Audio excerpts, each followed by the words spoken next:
Salut, c'est Maxence, bienvenue dans cette nouvelle vidéo. Donc je suis très heureux de te retrouver pour cette série investisseurs agisseurs. Donc aujourd'hui on va voir ensemble comment gagner de l'argent avec l'immobilier en 2018. Pour ça je vais te donner mes 7 stratégies que j'estime les plus puissantes pour vraiment gagner de l'argent avec l'immobilier le plus vite possible et pas une fois que tu auras fini de rembourser ton crédit dans 15, 20, 25 ans. L'objectif c'est vraiment d'être le rentable le plus vite possible et du coup je vais te donner 7 types d'exploitation qui te permettront de générer de l'argent immédiatement. Pour ça je vais te donner tous les avantages et les inconvénients de ces stratégies, comme ça tu pourras voir si c'est fait pour toi ou pas. Et ensuite je te dirai un petit conseil, un ou plusieurs petits conseils d'optimisation que tu pourras mettre en place pour vraiment être sûr que ça marche à tous les coups. L'objectif de cette vidéo c'est vraiment que tu sois armé pour attaquer 2018 et que tu casses tout dans l'investissement immobilier. Le tout premier type d'investissement, le tout premier type d'exploitation, ça va être la colocation. Donc la colocation, qu'est-ce que c'est? C'est lorsque tu vas acheter un grand logement et que tu vas le louer à plusieurs personnes différentes. Par exemple, tu vas louer des chambres. Actuellement, on est dans une de mes colocations qui sont en cours. Donc comme tu vois, c'est en cours de travaux autour de moi. Et là, il y aura 4 chambres, ce qui fait qu'il y aura 4 colocataires. Au lieu d'avoir un seul locataire qui paye un loyer pour l'ensemble de l'appartement, tu auras 4 colocataires, donc 4 personnes, 4 locataires, on va dire, qui paieront chacun un loyer qui est équivalent à une chambre, en gros 2 parties privatives et une pièce commune qui pourra partager entre les 4 colocataires. Donc ça a beaucoup d'avantages, c'est qu'il y a toujours une grande demande étudiante. Bon après, sauf si tu habites dans des tout petits villages et qu'il n'y a rien du tout, mais si à proximité de ton investissement ou dans la ville où tu habites, tu as pas mal d'écoles supérieures, tu as des campus universitaires, tu as des universités, tu as des choses comme ça, il y aura une très forte demande étudiante et c'est là où la colocation peut être très intéressante et très stratégique de réaliser.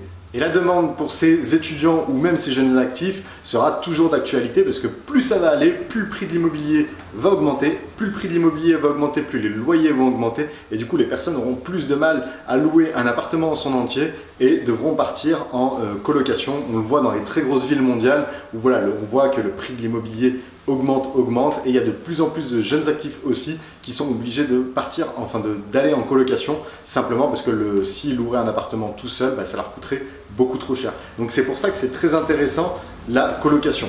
Ensuite, ce qui a aussi un énorme avantage selon moi, c'est que ces dernières années, il y a eu énormément de personnes qui se sont orientées vers la location en courte durée, ce qui fait que ça a un petit peu délaissé ce côté de colocation qui est pourtant très rentable et beaucoup moins chronophage. Donc l'avantage, c'est qu'il y a eu un peu moins de concurrence ces derniers temps parce que beaucoup plus de personnes sont parties dans la location en courte durée. 2 autres avantages encore. Le premier, ça va être que c'est très rentable parce que du coup, au lieu de louer à une seule personne, par exemple, typiquement cet appartement, on pourrait le louer, allez, peut-être 1000, 1200 euros à un seul locataire, étant donné qu'on le loue à plusieurs locataires, donc là en l'occurrence il y en aura 4 colocataires, je pense qu'on pourrait louer minimum 450 euros la chambre, ce qui ferait à peu près 1800 euros de loyer, donc c'est beaucoup plus rentable qu'une exploitation classique. Et autre avantage, ça va être le risque d'impayé qui est beaucoup plus diminué parce que du coup tu auras beaucoup plus de locataires. Typiquement dans cet appartement il y aura 4 locataires différents, au lieu de le louer à une personne, si cette personne ne peut plus le payer, tu n'as aucune rentrée d'argent. Là, s'il y a un des locataires qui ne peut plus payer, il y en aura toujours 3 autres qui pourront payer. Et après, suivant le type de bail que tu vas faire signer à tes colocataires, il y aura une clause de solidarité ou pas. Donc c'est là où ça peut être très intéressant, c'est que les colocataires peuvent être solidaires entre eux. Et s'il y en a un qui ne veut plus payer, c'est les autres qui vont payer pour lui. Et comme ça va te réduire énormément le risque d'impayé. Les inconvénients pour moi, parce que du coup il y en a toujours, dans des grandes villes comme sur Lyon où le prix de l'immobilier est cher, si tu veux faire de la colocation, il faut tout de suite que tu vises un grand appartement. Au moins 2 chambres, 3 chambres, 4 chambres. L'idéal c'est entre 3 et 4 chambres, c'est le bon compromis selon moi, enfin d'après ce que j'ai pu analyser sur Lyon. Mais du coup le ticket d'entrée va être assez élevé parce que sur Lyon le prix de l'immobilier, surtout ces dernières années, a explosé. Et du coup on est plus proche des 4000, 5000 euros du mètre carré. Donc tout de suite si tu veux prendre un 60-70 mètres carrés, il faudra sortir un bon billet pour pouvoir t'acheter ce type d'appartement. Donc voilà, c'est un peu l'inconvénient majeur, c'est le ticket d'entrée dans les grandes villes qui va être assez élevé. Donc même si c'est rentable, il faut toujours pouvoir sortir ça de sa poche. Je me souviens au tout début quand j'ai commencé à investir, je ne pouvais pas me le permettre, j'étais obligé de partir que sur des petits studios. Et du coup sur les petits studios, tu ne peux pas faire de colocation. Deuxième inconvénient, ça va être le turnover qui peut être assez élevé. Donc voilà, vu que tu auras 4 colocataires, tu peux avoir potentiellement 4 fois plus de turnover. Après, ça dépendra du type de bail que tu as fait signer parce que les autres colocataires peuvent aussi trouver, remplacer le colocataire qui avait en place. Donc voilà, ça dépendra du type de bail, mais tu peux avoir un turnover qui est un petit peu plus élevé. Troisième risque, ça va être le risque de grosses bringues, de grosses fêtes dans l'appartement. Du coup, voilà, si tu as 4 personnes qui sont dans ton appartement, 4 étudiants, les jeudis soirs, vendredis soirs, samedi soir, ça risque d'être assez animé. Donc le conseil que je te donne, c'est vraiment de choisir des personnes qui ne sont pas de la même promotion. Parce que du coup, ils n'auront pas les mêmes emplois du temps, pas les mêmes examens en même temps. Et du coup, voilà, ça ne correspondra pas trop. Tandis que si tu prends 4 personnes de la même classe, que c'est la fin de l'année, là, ça va être la grosse bringue dans ton appartement et ils risquent vraiment de le saccager. Donc voilà, je te conseille de faire très attention à ça, au risque de bringue, de fête. Et du coup, pour ça, je te conseille de prendre des personnes d'environs différentes, d'écoles différentes, et ça te permettra de mixer un petit peu tout ça. Et surtout que tu aies moins d'affinités, on va dire, qui se créent que 4 personnes qui sont tout le temps H24 ensemble. Mon autre conseil que je te donne aussi, c'est de faire attention au délai lorsque tu vas acheter ton appartement que tu voudras mettre en colocation.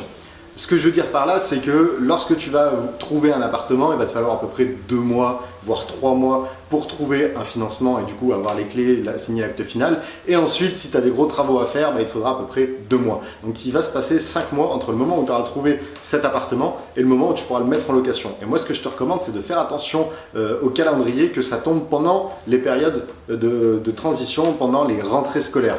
Donc par exemple, si tu achètes ton appartement en janvier, tu vas compter 5 mois, il va arriver sur le marché mai-juin et là ça peut être intéressant parce que tu sais que les personnes vont commencer à chercher les appartements à partir de juin, juillet pour la rentrée de septembre. Donc potentiellement ils sont prêts à le réserver à ce moment-là. Par contre, si tu trouves cet appartement, je sais pas, par exemple en novembre et qui sera dispo à partir de mars, là tu risques d'avoir quelques petites vacances locatives ou du moins des colocataires ça va être plus compliqué de trouver des colocataires parce que ce ne sera pas forcément les rentrées scolaires. Il y en a 2, la toute première que tu connais, c'est la rentrée scolaire qui est en septembre. Et tu en as une autre aussi qui peut être pour les personnes qui partent pour des semestres. Et là du coup c'est en décembre, janvier où tu peux aussi avoir des rotations et ça peut être stratégique de sortir son appartement là.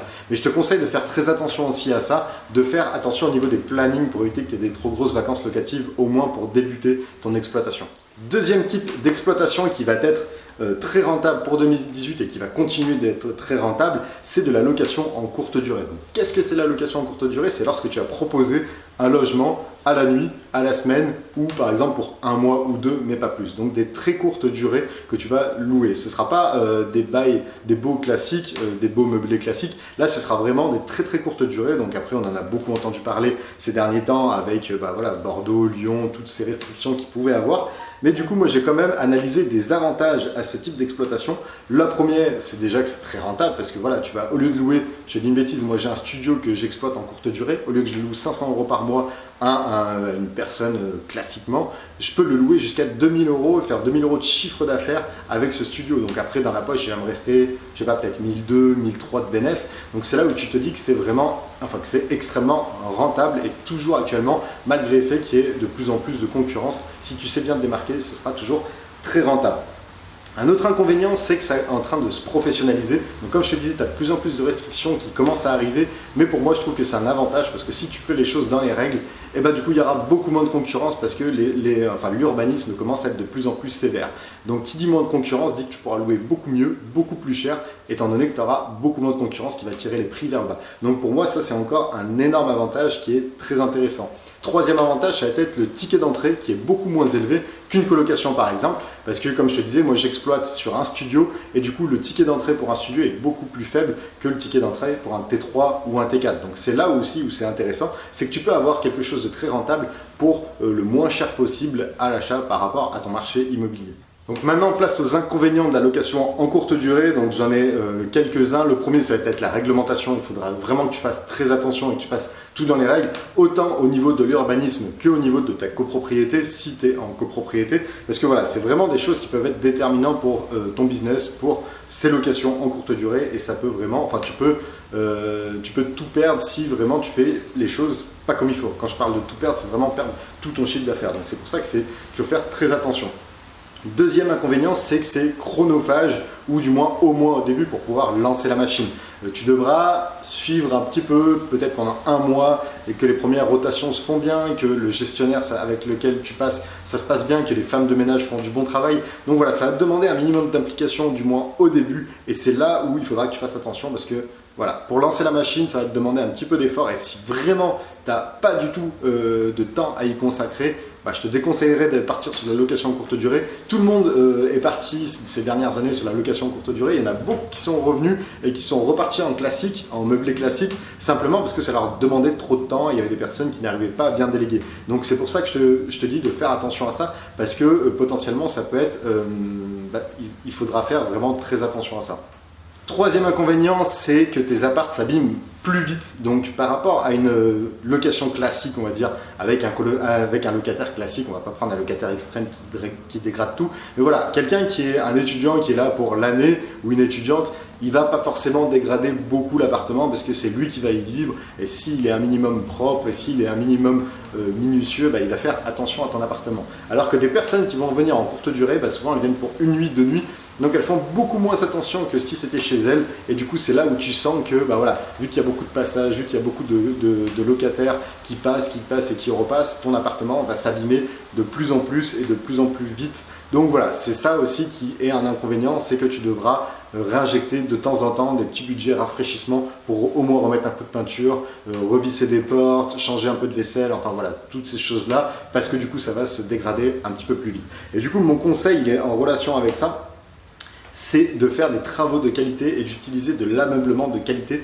simplement parce que tu vas t'y retrouver dans le moyen terme. Au bout de 2 ans, 3 ans, tu vas vraiment voir la différence entre un appartement où les personnes ont essayé de minimiser les coûts et les personnes qui se sont dit ok, je mets le paquet tout de suite et comme ça moi je suis tranquille, je sais que c'est rentable, que je vais m'y retrouver, et en plus ça va durer beaucoup plus dans le temps. Donc si tu négliges les travaux dès le début pour ta location en courte durée, et du coup tu devrais y retourner assez rapidement, ton appartement va se dégrader très rapidement, et si tu ne fais rien, tu auras des mauvaises notes, et qui dit mauvaise note dit que tu pourras moins bien louer et tu gagneras moins d'argent. Donc c'est là où je te recommande vraiment de mettre le budget au niveau ameublement et au niveau travaux. Et deuxième conseil que je te donnerai, c'est vraiment de le faire de façon professionnelle. Il faut vraiment que tu te dises, c'est comme un business, quand tu vas lancer une location courte durée, c'est vraiment qu'il faut que tu professionnalises tout ça, il faut que tu aies un process qui soit rodé, que tu saches exactement quoi faire en cas de problème. Il faut vraiment avoir tout un processus en fonction de tout ce qui peut arriver. Si un client ne vient pas, si c'est une prostituée, si tu as un défaut de paiement, si quoi que ce soit, il faut vraiment que tu fasses des processus et que tu délègues le plus vite possible et de manière efficace. Et c'est comme ça que tu pourras vraiment réussir dans la location courte durée, parce que comme je te disais, il y a de plus en plus de concurrence. Si tu le fais de manière pro, logiquement, tu devras t'y retrouver, il n'y a pas de souci. Nous, on gère des dizaines d'appartements en location courte durée et on n'a pas de problème, simplement parce qu'on a notre process et c'est entièrement professionnalisé. Quand je dis on, c'est par le biais de mon agence immobilière. Donc voilà, troisième type d'exploitation, ça va être les bureaux. Donc les bureaux, qu'est-ce que c'est? C'est lorsque tu vas proposer à la location des espaces de travail pour des indépendants, pour des sociétés. Donc ça va être des bureaux. Donc ça c'est très important. Je trouve qu'il y a une niche qui s'est redémarquée depuis quelques années. Si tu veux, 2016-2017, il y a eu énormément de coworking qui se sont créés. À Lyon, ça a poussé dans tous les sens. Et du coup, tout le monde est parti sur ce créneau. C'était un peu comme la location en courte durée. Sauf que maintenant, j'ai beaucoup de potes entrepreneurs qui recherchent, eux, des bureaux indépendants. Et c'est beaucoup plus difficile maintenant à en trouver, étant donné que beaucoup de grosses foncières se sont orientées sur des gros bureaux de coworking. Le coworking, c'est quand tu as des grands espaces, que tu as des grands bureaux et que tu as 10 postes de travail sur chaque bureau. Et du coup, toutes les personnes bossent même si elles ne se connaissent pas. Donc ça peut être sympa, mais je connais beaucoup de personnes qui cherchent des bureaux simples. Et c'est là où ça peut être intéressant. L'avantage du bureau, c'est que c'est une clientèle qui est professionnelle, donc tu auras moins de soucis d'impayés, pour mettre à la porte, ce sera plus facile parce que ce n'est pas le logement de la personne. Donc quand tu as affaire à une clientèle pro, le plus souvent, c'est de meilleure qualité qu'une clientèle particulière. Après, c'est vraiment des stats que je te dis, c'est pas moi qui l'invente, c'est vraiment des stats parce que le mec, il est là pour faire du business, donc il faut que lui, ça tourne aussi. Et du coup, pour que ça tourne bien et pour que ça continue à tourner, il faut vraiment qu'il continue à te payer pour rester en place. Donc c'est ça qui est très intéressant. L'avantage aussi, c'est qu'il y a peu de turnover. En général, les entrepreneurs ne vont pas changer de bureau tous les 6 mois, tous les 1 an, ils vont rester un maximum de temps. Donc ça, c'est très très intéressant parce que voilà, le turnover est assez faible et les personnes restent sur du long terme, du moyen long terme, on va dire. Donc ça, c'est plutôt intéressant. Ensuite, tu as la possibilité de commencer petit, donc acheter un tout petit bureau. J'ai des potes qui sont spécialisés là-dedans, ils achètent juste un petit bureau. Par contre, ils peuvent le louer assez bien parce que si tu l'aménages un minimum, tu mets internet dedans, tu proposes un bureau, tu l'aménages bien, et là, ça peut être intéressant pour la personne qui lance son business par exemple ou qui a un business business mais qu'il a envie de développer un petit peu et qu'il en a marre de travailler chez lui par exemple, et ben là du coup ça peut être intéressant parce que tu peux commencer petit par un seul bureau et après grossir progressivement. Et un autre avantage, c'est que tu as peu de travaux et peu d'ameublement à faire par rapport à un logement que tu voudras louer en meublé. Là, le bureau, tu peux le louer vide et c'est la personne qui ramène toutes ses affaires. Ou après, après ça dépend de tes standings et ce que tu as envie de proposer, mais tu peux aussi le louer clé en main où la personne a juste à ramener son ordinateur et ses documents et elle peut commencer à bosser. Mais voilà, l'avantage c'est que tu peux aussi ne faire que très peu de travaux, un coup de rafraîchissement, changer peut-être la kitchenette, les sanitaires et voilà, faire quelque chose de propre. Et ça, c'est un gros avantage pour l'exploitation et ça ne coûtera pas forcément cher comme ticket d'entrée. Donc ça, c'est intéressant. Les inconvénients, c'est si le pro dépose le bilan, c'est toujours problématique parce que voilà, tu auras des démarches qui vont se passer. Ça risque d'être un petit peu problématique. C'est pour ça que je te conseille de bien sélectionner tes locataires en amont, de bien valider leur business, que leur business va être assez pérenne, qu'il ait de bonnes ambitions pour l'avenir et ce sera beaucoup plus facile, enfin ce sera beaucoup plus stratégique dans l'avenir si c'est une personne qui a du potentiel. Deuxièmement, ça va être les vacances locatives qui vont être un petit peu plus élevées. Étant donné qu'on a affaire à des pros, il y aura un tout petit peu plus de vacances locatives, toujours moins que des locaux commerciaux, mais il y en aura quand même plus que des appartements selon moi. Après, comme d'habitude, ça dépend de tes marchés, mais en règle générale, les vacances locatives sont un peu plus élevées que des logements classiques. Troisième inconvénient, c'est surtout dans les grandes villes, c'est la chasse gardée des grosses foncières, donc les grosses sociétés qui achètent des mètres carrés, des centaines de mètres carrés à la fois et qui font beaucoup de bureaux. Et en fait, il y a vraiment un marché qui est là-dessus, où moi j'avais un pote qui bossait en tant qu'agent IMO dans des bureaux, où il revendait des bureaux et c'était que des très gros bureaux. Et en général, ça arrivait jamais sur le marché parce que c'était une foncière qui rachetait tout parce qu'ils avaient beaucoup de cash. Donc voilà, dans les très grandes villes, il y aura beaucoup de concurrence. En plus, c'est pas des petites concurrences, c'est vraiment des très grosses foncières qui sont là. Et du coup, ça peut être assez compliqué de trouver des bonnes affaires. Donc voilà, c'était un inconvénient que tu peux retrouver dans les grandes villes. Mon conseil maintenant, c'est de viser du coup les plus petites villes qui restent assez dynamiques. Donc voilà, pas forcément, pour reprendre l'exemple de Lyon, pas forcément Lyon, mais des villes, pourquoi pas en périphérie de Lyon, qui sont tout autant dynamiques, qui ont une tranche d'âge, enfin les personnes qui habitent sont assez jeunes, il y a beaucoup de business qui se créent. Bien analyser la ville où tu veux investir et tu peux faire potentiellement des meilleures affaires que dans des grandes villes en investissant dans des petites villes très dynamiques. Donc ça c'est un peu mon conseil, comme ça tu auras beaucoup moins de concurrence et tu seras beaucoup plus tranquille.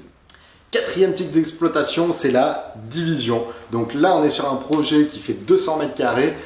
Juste ici, c'est une colocation de 4 chambres, donc c'est un plateau de 80 mètres carrés. À côté, tu auras une redivision de 3, donc c'est un plateau de 70 mètres qu'on redivisera encore en 3 studios. Et de l'autre côté là-bas, tu auras un autre plateau de 50 mètres carrés qu'on redivisera. Donc la division, c'est vraiment selon moi quelque chose qui peut être très très rentable toujours en 2018. Donc qu'est-ce que c'est? C'est lorsque tu vas acheter des grands plateaux, un peu comme celui-ci qui fait plus de 200 mètres carrés et que tu vas le rediviser en plus petites surfaces pour pouvoir les exploiter indépendamment. Le gros avantage de ça, c'est que tu vas le toucher beaucoup moins cher le mètre carré et vu que tu vas le redécouper en petites surfaces, potentiellement tes petites surfaces tu l'auras acheté au prix de gros et ce sera beaucoup plus avantageux.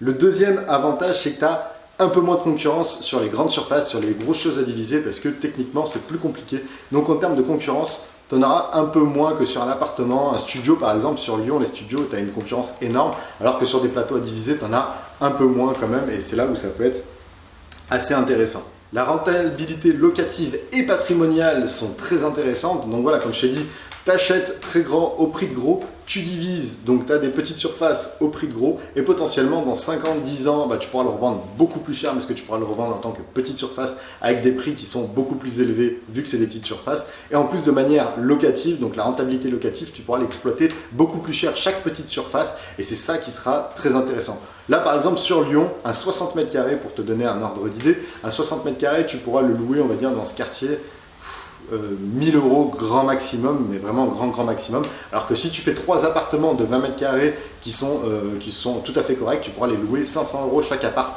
donc potentiellement 1500 €. C'est là où tu te dis que ce sera plus rentable de faire comme ça, de vraiment diviser et de proposer ça à la découpe. C'est là où c'est beaucoup plus intéressant au niveau de la rentabilité locative.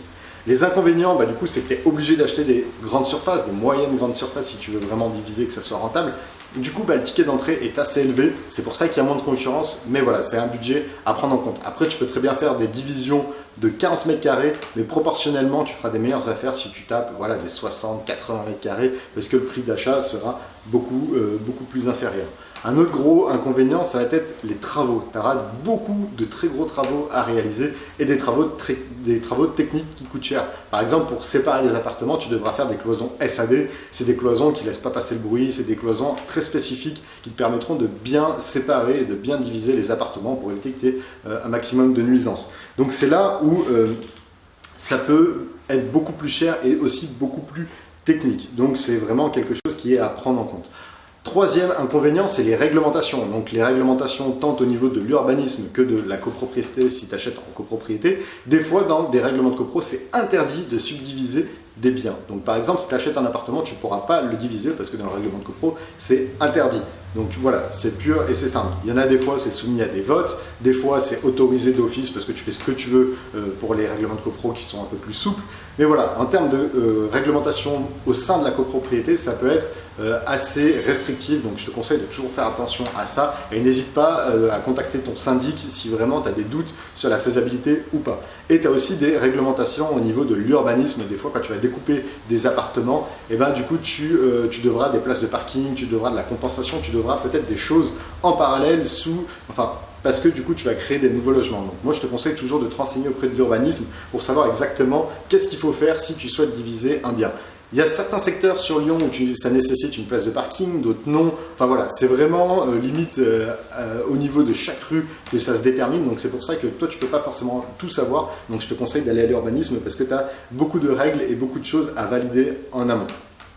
Techniquement aussi, tu peux des fois ne pas pouvoir le diviser. Donc ça peut être un inconvénient, c'est pas tous les biens qui se prêtent à la division immobilière. Et des fois, tu as des biens que tu peux facilement diviser parce que tu vois que les évacuations sont en plein centre de l'appartement, tu as plein de fenêtres, tu as la porte d'entrée, tu as la porte palière du coup qui donne en plein milieu de l'appartement, donc c'est juste magnifique. Mais des fois, tu n'as que quelques fenêtres, tu as le point d'évacuation d'eau qui est très loin. Enfin voilà, techniquement, des fois, ça se fait pas. Donc un inconvénient, c'est que tous les biens ne se prêtent pas forcément à la division et du coup, si tu as des doutes, n'hésite pas à faire venir un artisan, un architecte qui lui pourra te dire si techniquement c'est possible de le faire ou pas. Donc voilà, ça c'était vraiment quelque chose qu'il fallait que tu fasses attention. Et aussi, encore un autre inconvénient, ça va être les démarches que tu dois faire auprès de la copropriété parce que tu devras changer le règlement de copro parce que du coup tu vas modifier les lots, tu devras recalculer les tantièmes, tu devras faire passer des géomètres pour qu'ils revalident tout ça. Enfin, tu auras beaucoup de choses à faire au sein de la copropriété, des acceptations, des assemblées générales extraordinaires, pourquoi pas. Enfin voilà, il y aura beaucoup de choses à faire, donc ça reste du boulot. Certes, c'est très rentable, mais ça reste quand même un peu de boulot. Après, je te rassure, une fois que tu as fait une division assez complexe, toutes les autres vont être super faciles. Moi, je me souviens, la toute première qu'on avait fait au sein de l'agence, ça a été assez compliqué parce que voilà, il y avait plein de choses à faire, il y avait plein d'optimisations possibles.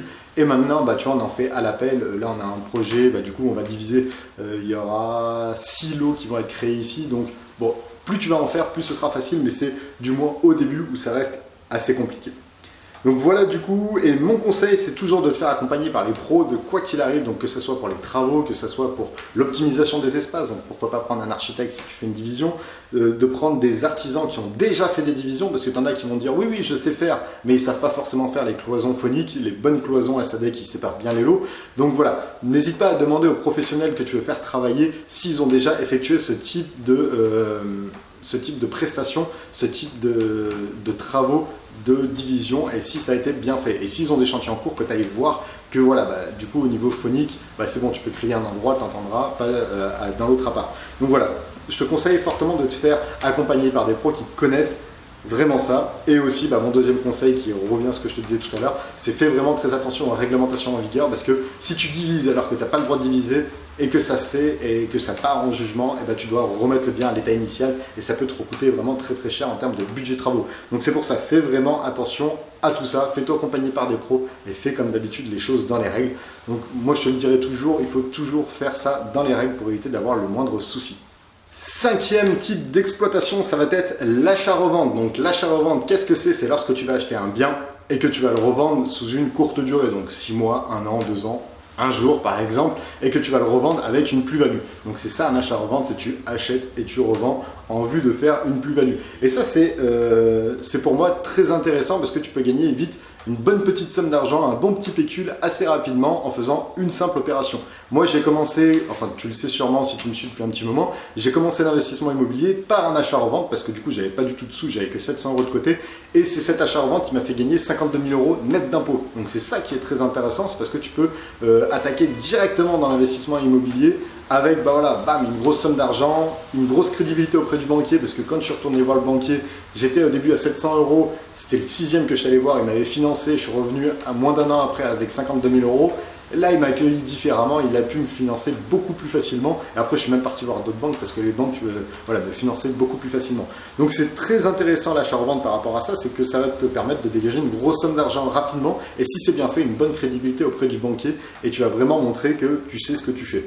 C'est des opérations rapides, donc l'avantage, c'est que le retour sur investissement se fait assez rapidement. Comme je te dis, en un an, tu peux gagner potentiellement 50 000 €. Moi, j'avais mis 700 € sur la table pour tout ce qui est frais de dossier, bancaire, tout ça. Et j'ai récupéré 52 000 € en un an. Donc, c'est là où ça peut être très intéressant aussi. Les inconvénients, parce que du coup, il y en a aussi, c'est que ça doit être vraiment une très bonne affaire à l'achat. L'achat-revente, tu ne vas pas faire de l'argent à la revente, tu vas faire de l'argent à l'achat. Dans le sens où si tu achètes 50% ou du moins 30% en dessous du prix du marché et que tu revends 20% au-dessus du prix du marché parce que tu as fait un appart exceptionnel, c'est là où tu vas vraiment pouvoir faire ta belle plus-value.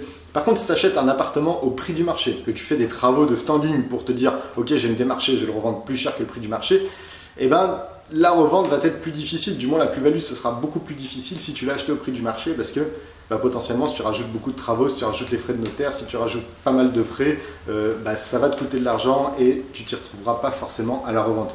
Donc, un achat-revente, la bonne affaire, enfin c'est vraiment à l'achat, c'est vraiment la bonne affaire que tu dois avoir pour faire l'achat-revente.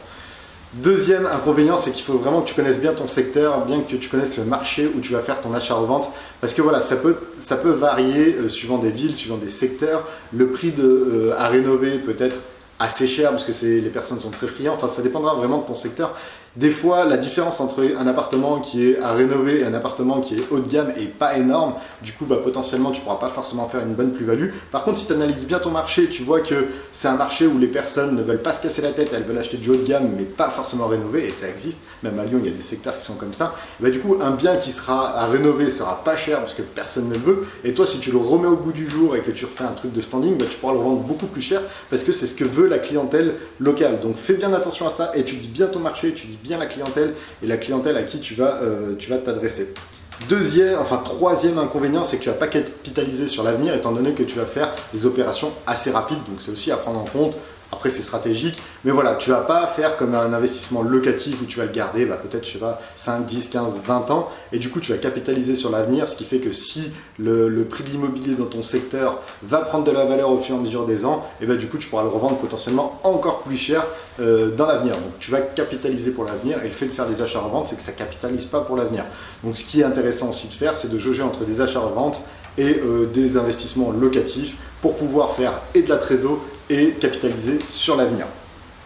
Mon conseil, c'est surtout d'optimiser tes impôts sur la plus-value, de faire très attention à ça. Donc si tu fais un achat-revente en résidence principale, que tu revends ta résidence principale, tu ne payeras pas d'impôt sur la plus-value. Par contre, si c'est un investissement locatif, si c'est une résidence secondaire, enfin un appartement qui n'est pas ta résidence principale, que tu voudras revendre, là tu vas payer des impôts sur la plus-value. Il faudra faire attention parce que si tu fais des travaux de remise en état, tous les travaux ne seront pas déductibles de la plus-value. Donc là, je te conseille de vraiment aller voir ton notaire si tu envisages de faire ça et que ce n'est pas ta résidence principale pour savoir comment est-ce que tu peux optimiser tout ça parce que ça peut te coûter vraiment très cher d'impôts. Moi, en 2017, l'année dernière, du coup, quand j'avais finalisé mon achat-revente, j'avais payé 24 000 € d'impôts sur mon dernier achat-revente, donc j'avais fait à peu près 70 000 € de plus-value, mais j'avais payé 24 000 € d'impôts. Après, je les ai rattrapés parce que j'avais eu d'autres stratégies. Si tu veux, ça fera l'objet d'une prochaine vidéo. Mais voilà, fais bien attention à ça parce que là, tu peux vraiment, tu as vraiment des grosses sommes qui peuvent repartir à l'État alors que l'État n'a rien fait et c'est toi qui as tout fait. Mais voilà, tu peux optimiser, il y a certaines choses qu'il faut savoir. Et si tu veux aller vraiment plus loin là-dessus, sur l'optimisation des impôts sur la plus-value, n'hésite pas à te renseigner auprès de ton notaire parce que tu peux vraiment économiser des milliers d'euros. Et moi, grâce à certaines choses, avec mon notaire, on a pu me faire économiser des milliers d'euros d'impôts sur la plus-value parce que j'aurais dû payer encore plus. Donc voilà, c'est vraiment, je te conseille d'aller le voir. et vraiment de planifier tout ça si ce n'est pas pour ta résidence principale. Sixième type d'exploitation, ça va être les locaux commerciaux. Donc qu'est-ce que c'est? C'est tout simplement les locaux que tu vois où quand tu vas chez ton boulanger, tu as un local, c'est les murs, et lui il a son fonds de commerce le plus souvent, donc c'est son business. Mais l'idée c'est d'investir dans les murs et de mettre un professionnel là-dedans. Et ça c'est des locaux commerciaux. Et l'avantage en fait, il y en a plusieurs. Le premier c'est tout ce qui est les baux. Donc ça va être des baux 3, 6, 9, donc 3 ans, 6 ans, 9 ans. Et c'est là où c'est intéressant, c'est que au lieu d'avoir, je sais pas, par exemple une colocation où tous les 9 mois, 12 mois, tu as des rotations, tu as des turnovers, et là potentiellement tu pourrais être tranquille pendant de nombreuses années, et souvent c'est reconductible, et du coup c'est super bien parce que si le business tourne, potentiellement il peut rester extrêmement longtemps dans les locaux. Donc ça c'est un très bon avantage. Deuxième autre avantage, c'est que c'est un client pro, donc ça va être vraiment un locataire pro, et du coup il va tout faire pour payer parce que c'est grâce à ça, c'est grâce à tes locaux qu'il pourra faire son business et que lui il pourra gagner de l'argent. Donc s'il ne te paye pas, toi tu le mettras à la porte, et c'est là où c'est problématique parce qu'il ne pourra plus gagner de l'argent. Donc c'est pour ça que c'est intéressant, c'est que tu as affaire à une clientèle pro, et qui dit clientèle pro, c'est plus sérieux qu'une clientèle particulière. Un autre avantage, c'est que les travaux sont à la charge du locataire, ce qui fait que si par exemple la personne, comme je te dis, un boulanger, il veut mettre un four, c'est pas toi qui vas lui payer son four, c'est lui qui va payer son four, c'est lui qui va payer les travaux, qui va payer l'aménagement. Et du coup, toi l'avantage, c'est que tu vas simplement acheter les murs et tu vas lui louer comme ça, et lui il va budgéter, faire un budget de travaux, faire des travaux, faire de l'investissement personnel, et pour pouvoir exploiter ça. Et du coup, toi, ça te réduit tes coûts, parce qu'un appartement, tu es obligé de le remettre à neuf pour le louer. Un local commercial, non, c'est le locataire qui fait les travaux, et ça, c'est intéressant. Autre avantage, c'est que ça reste assez rentable. Donc, sur les moyennes villes, on va dire, c'est très rentable. Moi, j'ai une affaire qui m'était passée sous le nez à 5 minutes près. En gros, il y avait, c'était un investissement, je payais 700 € de mensualité et il y avait 1700 € de loyer. Donc voilà, comme quoi ça peut se trouver assez facilement, donc ça reste très rentable. Dans les très grandes villes, c'est un petit peu moins rentable parce que c'est pareil, tu as le prix de l'immobilier qui est assez élevé, tout ça, donc c'est un petit peu moins rentable. Mais en règle générale, ça reste tout à fait rentable les locaux commerciaux.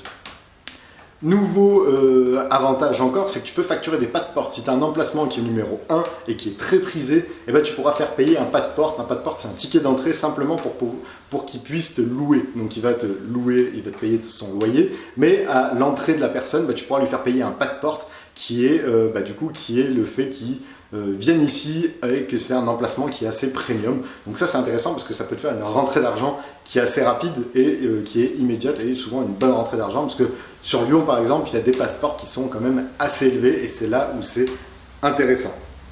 Les inconvénients maintenant, parce que du coup il y a aussi des inconvénients à tout ça, ça va être si le pro dépose son bilan, il peut y avoir des procédures, ça peut être assez long.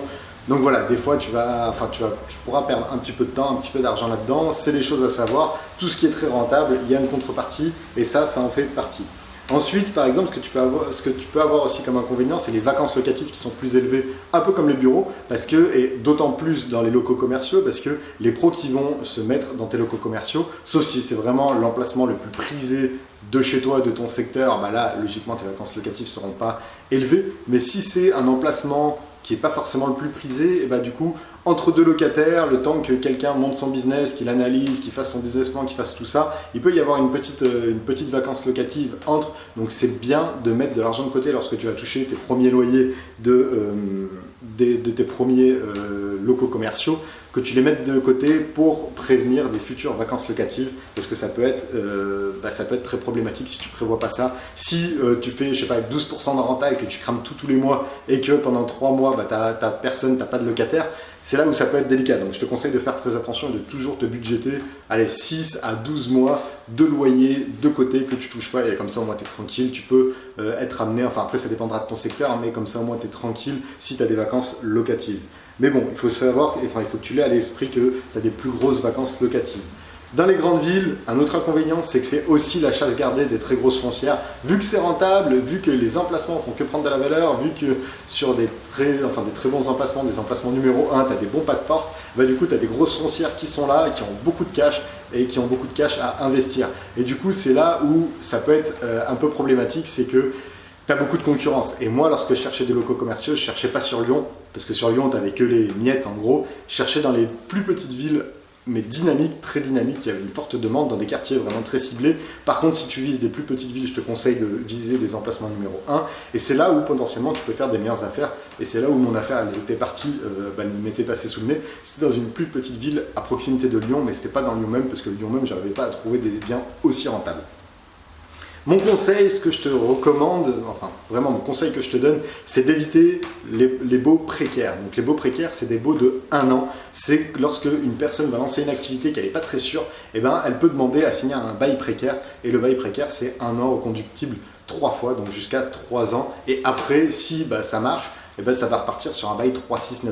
Mais l'inconvénient des baux précaires, c'est que premièrement, l'investissement de départ dans le local sera moins élevé parce que c'est assez précaire, elle va lancer son activité et tu n'es pas sûr que ça marche. Alors que si tu as une bonne enseigne, des personnes qui veulent peut-être se développer et chercher des plus gros locaux, et ben là tu as toujours un historique de leur business et tu sais que ça tourne. Le fait d'avoir un bail précaire, ça veut dire que tu auras une personne qui va sûrement se lancer et du coup c'est un plus gros risque. Donc voilà, moi je te recommande de faire attention à ça, surtout quand c'est un business qui se lance. Parce que du coup, tu as toujours cette problématique, au bout d'1 an, la personne peut te laisser tomber. Et si tu as des grosses vacances locatives sur ton secteur, tu vas perdre de l'argent, donc c'est pas forcément le plus intéressant. Et mon autre conseil, c'est celui que je te disais tout à l'heure, c'est vraiment de viser pas forcément les très grosses villes où il y a beaucoup de concurrence et ça devient de moins en moins rentable, mais les plus petites villes qui sont assez dynamiques en périphérie ou dans la région, et elles, tu peux investir et trouver potentiellement des meilleures affaires beaucoup plus rentables que sur des grandes villes. Donc certes, au niveau de la valeur patrimoniale, ça ne prendra pas autant que dans des grandes villes, mais ce sera très rentable tout de suite et l'objectif c'est d'avoir des exploitations rentables. Donc l'objectif de cette vidéo c'est d'avoir des exploitations rentables. Donc voilà du coup, 7e et dernière, donc tu vois que cette vidéo est très très longue, dans tous les cas j'espère qu'elle te plaît, parce que voilà, elle est plutôt très longue, ça change un peu des formats que j'ai l'habitude de faire. Je sais que l'ancienne qui était assez longue, qui avait duré plus de 30 minutes, les personnes avaient bien aimé, donc c'est pour ça que je refais ça, et j'espère sincèrement, d'ailleurs n'hésite pas à liker la vidéo pour m'encourager et pour me dire que ça te plaît, mets-le moi dans les commentaires si ça te plaît toujours les formats qui sont assez longs. Donc 7e et dernier type d'exploitation ou type d'investissement, ça va être les immeubles de rapport. Personnellement, j'ai pas encore investi dans les immeubles de rapport, mais j'ai beaucoup de potes, beaucoup d'amis, beaucoup de personnes qui sont dans des groupes d'investisseurs qui investissent dans les immeubles de rapport et c'est très rentable. Donc un immeuble de rapport, qu'est-ce que c'est ?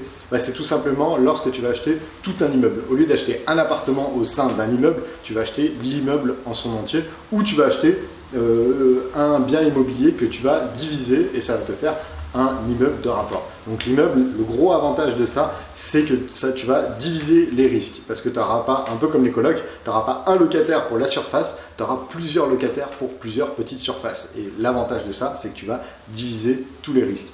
Un deuxième avantage, c'est que tu peux mixer le type d'exploitation. Donc au sein d'un immeuble de rapport, tu peux pourquoi pas avoir au rez-de-chaussée un local commercial avec un client, avec un locataire pro et dans les étages, pourquoi pas au premier étage de bureaux et ensuite des habitations.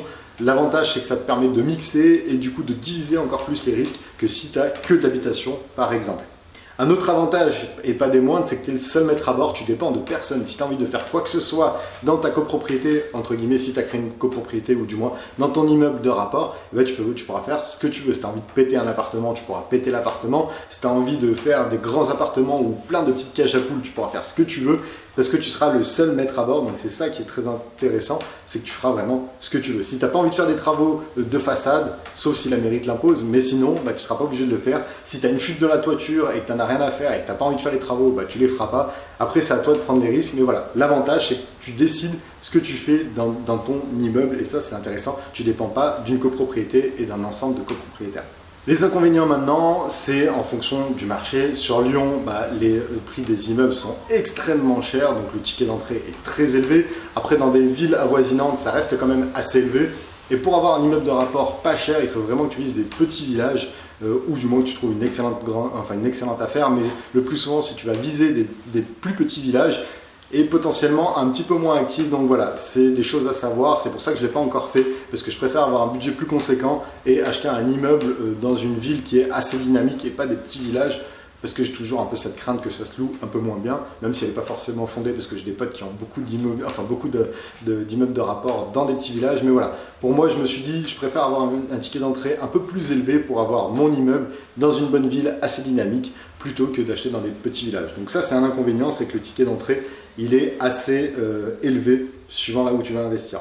Le coût des travaux va être aussi beaucoup plus élevé parce que du coup, vu que tu es tout seul à bord, et ben, tu seras tout seul à payer les travaux. Si tu as ta toiture à refaire, ben, ça va être toi qui vas payer ta toiture. Si tu as la façade à refaire, ça va être toi qui vas payer la façade tout seul. Si tu as les communs, les espaces communs à refaire, ton escalier par exemple commun qui s'effondre, ce sera à toi de payer la rénovation tout seul. Donc c'est là où il faut que tu prévois en amont un budget pour tout ça parce que ça peut vite coûter très cher. Et du coup, mon conseil, c'est vraiment d'optimiser ta rentabilité et de mettre un maximum d'argent de côté pour pouvoir couvrir éventuellement ces travaux qui peuvent arriver dans les, je sais pas, 5, 10, 15 ans en fonction de l'état où est ton immeuble. Mais c'est vraiment quelque chose à faire attention, de toujours budgéter ça et toujours l'avoir d'avance. Donc c'est pour ça que pour des immeubles de rapport, l'idéal, le grand minimum, c'est 10% de rentabilité pour au moins couvrir tout ça. Je vois dans la région de Rhône-Alpes, parce que du coup, là, comme je te dis, je suis sur Lyon, dans la région Rhône-Alpes, je vois des appartements, des immeubles de rapport, super bonne affaire, 5% de renta. Et il n'est pas forcément tout neuf. Et c'est là où on se dit, c'est ouf, parce que 5%, bah déjà, il n'y a même pas d'autofinancement. Et en plus, tu peux même pas mettre de l'argent de côté pour budgéter des travaux pour plus tard. Donc voilà, il faut vraiment se fuir quand c'est en dessous de 10% par rapport à ça, parce que tu auras toujours ton budget de travaux qui sera plus conséquent, étant donné que tu seras tout seul à payer ça. Donc voilà, du coup, pour ce qui était de ces 7 étapes, ces 7 types d'exploitation les plus rentables, je voulais faire une petite aparté, je voulais féliciter Axel qui est un membre de mon nouveau programme Investisseur Libre, donc le programme où je m'engage à ce que tu deviennes libre en 24 mois. Et je voulais le féliciter particulièrement parce qu'il a obtenu son financement alors qu'il est en apprentissage et qu'il est même pas en CDI. Et grâce à sa détermination, à sa motivation et toutes les clés qu'il a appris, et bah, du coup il a réussi à avoir son financement alors qu'il est encore en apprentissage. Donc voilà, je voulais tirer mon chapeau à Axel et te féliciter directement si tu regardes cette vidéo. Donc maintenant, si tu as envie d'aller en profondeur sur toutes ces stratégies qu'on a énumérées, je reviens au programme Investisseur Libre dont Axel fait partie, celui qui a eu le financement, alors qu'il était en apprentissage.